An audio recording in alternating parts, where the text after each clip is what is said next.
Welcome back sa aking channel. So for today's video, gagawin ko yung part 2 para sa Kagura Cherry Witch costume making video. And guys, para sa sleeves ni Kagura, ito yung gagamitin ko. And kung mapapansin nyo, dun kasi sa sleeves ni Kagura, sa costume niya, ay dalawa yung color niya. Dun sa labas ng sleeves is color white and dun sa loob naman is color red. So ang gagawin ko dito is tatayin ko itong dalawang to. Pagdudugtungin ko itong dalawang to. Ako siya pagdudugtungin kasi ganito yung parang magiging itsura niya, guys. Ayan yung magiging itsura niya. Kaya kailangan siyang pagdudugtungin. So, umpisahan ko na yung pagtatahi. Para sa part na ito, kung mapapansin nyo, dito sa side na ito, na may mga pins, yun lang yung tatahiin ko. At naglagay ako ng mark na 2 inches na mula doon mag-i-start ang tahi. At another 2 inches sa kabila kung saan mag-i-end.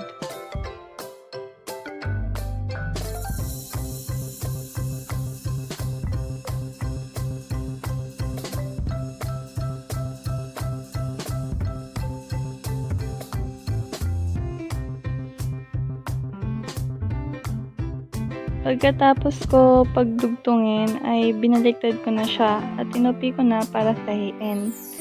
Bale, ang magiging wrong side ng sleeves ay yung red na tela.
Para sa pleats ng skirt, ang sukat na ginamit ko ay 1.5 inches.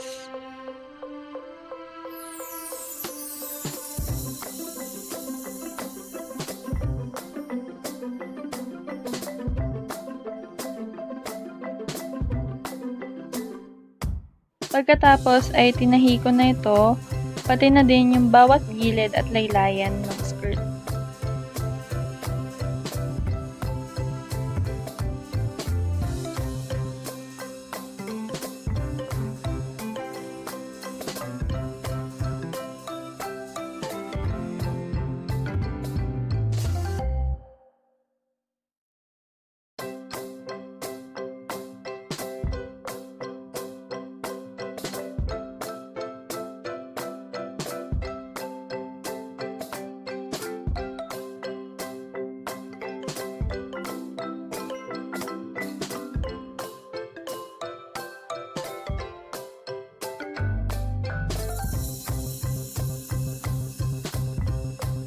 At dinagtong ko na ito dun sa body ng costume.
Pagkatahi ko dun sa raffles, ang sunod ko namang gagawin ay tatahiin ko to dun sa sash.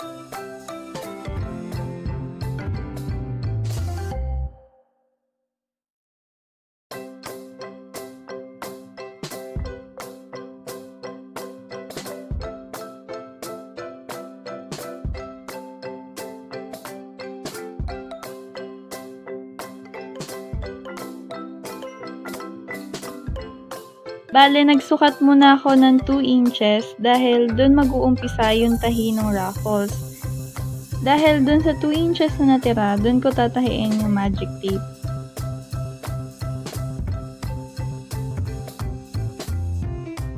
Then, babalik tayo dun sa ribbon. Para ma-secure ito, tinahi ko yung bawat corner ng ribbon.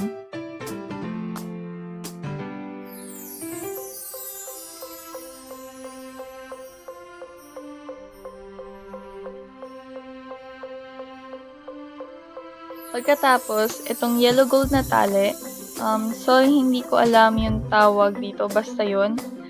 Since papangit tingnan ito pag ginamitan ng pandikit or ng glue stick, ang ginawa ko na lang ay tinahi ko na lang ito.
Nagtatapos ang video para sa part 2 ng Kagura Cherry Beach costume making video. Sana nagustuhan nyo guys, and please huwag nyo kalimutan na mag-subscribe sa channel ko at pindutin ang notification bell para ma-notify kayo sa mga bagong video na ilalabas ko. Yun lang guys, and huwag na rin kalimutan na i-like at i-share nyo na din para mas dumami pa tayo. And may nagpapa-shoutout, so shoutout kay Ate Raquel Quistadjo and kay Diza Oyangoren. Thank you sa pagsuporta sa channel ko. And by the way guys, may ginawa ako na Facebook page. Ilalagay ko na lang sa description box yung link. Cosplay_Ria. Doon ko i-upload yung mga pictures and some videos ng cosplay ko. So yun lang guys. Sana supportahan nyo and see you sa next video. Bye bye.